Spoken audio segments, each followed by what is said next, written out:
Welcome to How to Cook That. I'm Ann Reardon and today we're going to put some kitchen hacks to the test to see if they are a hit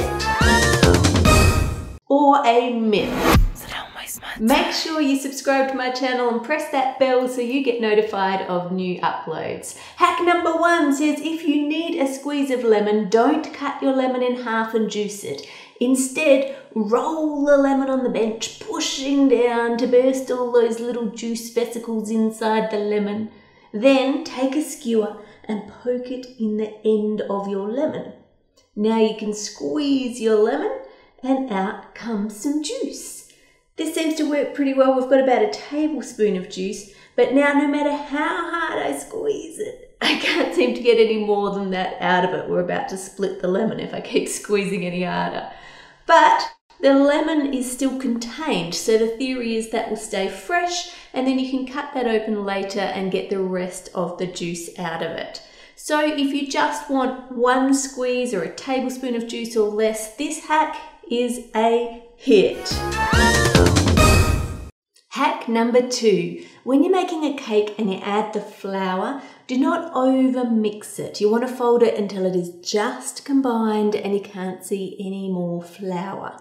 So let's experiment with that and tip half of our cake mixture into one tray. And then with the other half, we're going to put that with an electric mixer and whip it on high speed for 2 minutes to mix it really well. And then pour that into the exact same sized cake tin as the one that we just folded in. That looks heaps lighter. It's the exact same cake mixture made at the same time. This one is just lighter because of all the air that has been whipped into it. Now let's bake them side by side so that the oven temperature is exactly the same, the position in the oven is the same, and they look pretty similar while they're baking. They're both rising well, they look good so far. Once they're cooled, I've just leveled off the top so that we can take a look inside the cake. This is the one that was just folded in and it has a nice soft springy texture and it's very even throughout the whole cake. Now the same cake that was whipped for an extra 2 minutes is looking completely different. It's quite dense in some parts and it doesn't have as many little air bubbles through the cake. Now, most people won't study the look of your cake, so what difference does it actually make when you eat it? Let's taste the dense one first, and now the airy one. Well, they taste exactly the same in terms of flavour, but the texture is quite different as you'd expect. One is quite dense and a bit stodgy in your mouth, and the other one is fluffy and so much better. So not overstirring your cake batter is a hit. Kitchen hack number 3. If you add too much liquid to your buttercream, it will split. So instead of it looking smooth, it has this weird lumpy appearance and it does not pipe well at all. The hack to fix split buttercream says to add an extra cup of icing sugar and whip it on high speed for at least a minute. Well, would you look at that? It looks better than it did before when it was split. Let's try piping with it. That's pretty good. I don't think most people would notice. It might be a bit sweeter, so you could add a little bit of salt to the icing to overcome that. So don't throw it out if you split your buttercream. Add more icing sugar. That hack is a hit. Kitchen hack number 4 says if you make a cake and you cover that in a layer of buttercream, then what you want to do next is take a hairdryer and with it set to warm, just blow on the cake and it will make your cake look shiny and smooth like fondant. Well, let's test that out.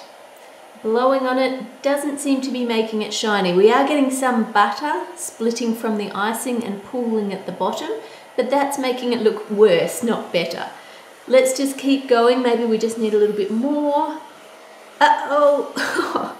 Now the frosting is starting to come off. It's peeling off the top layer back down to that crumb coat underneath. It is a kind of cool if you're going for a zombie look, but not other than that. Let's try the other side. You can see that butter melting again out of the icing there. Imagine if this was a wedding cake and you've just ruined it.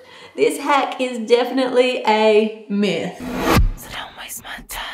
Baking hack number 5 says when you make icing, instead of putting it straight into the piping bag, put it onto some plastic wrap first so you can reuse the piping bag and save money.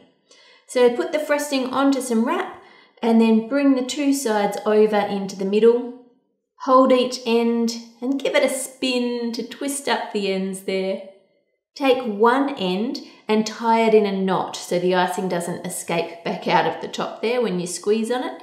And then take the other end and cut it off fairly close to the icing.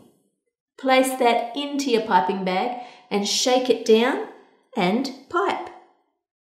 Well, it certainly works for piping, but does it keep the piping bag clean? Let's try and pull out the rest of the frosting and the piping tip. And yes, that looks pretty good to me. There are a couple of tiny bits of frosting on the bag that you could wipe off. But how about costs? I bought these piping bags in bulk on eBay for 12 cents each, and this length of plastic wrap costs just 2 cents.